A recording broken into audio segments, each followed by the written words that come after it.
I was so excited that I actually, from the home studio, did a social media blog in depth about it, and I knew this would be my lead as soon as we would hit the airwaves this morning. It was Senator McCormick and it was Senator Fetterman side by side touring Edgar Thomson. What a journey it has been. But every step that those two gentlemen took yesterday, I felt as though I was taking each step with them.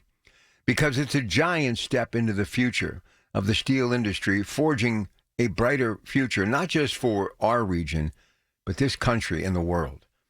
To have the ability to be partnered up with that legendary brand that is Nippon Steel and the icon that most of you know is in my thought process 24/7, has been for decades. My earliest recollection, whenever I would see the logo, I would stop and realize the significance of it. Yesterday was such a proud moment, not just for me, but for anybody who's connected to that industry. So that means just about everybody connected to the industry is from this part of the world.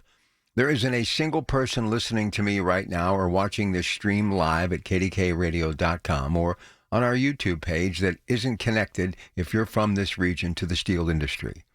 And what has happened in recent months is going to give our children and grandchildren a chance to be proud members of the Steel City, Western Pennsylvania's Pittsburgh. And because of the administration and the team, the organization that is Nippon Steel, that dream remains alive for future generations.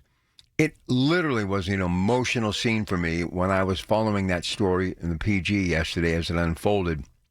And listening to KDK Radio, I was just thinking about the significance of that industry and how many families.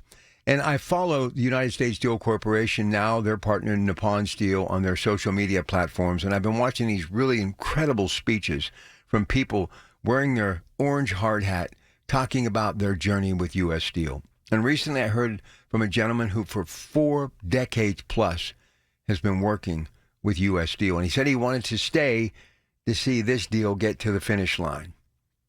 Humble I am to be able to talk about this deal, because no matter what any of you may think, this is the biggest story in our region, I know, in my lifetime, and it will continue to be the lead story in the way of good quality paychecks for the USW and so many jobs directly connected to the steel industry. And the billions going to the Mon Valley, you deserve each and every single cent. And thank you again to Mr. Barrett, U.S. Steel, Nippon Steel, and everyone involved, the USW, for getting this deal to the finish line.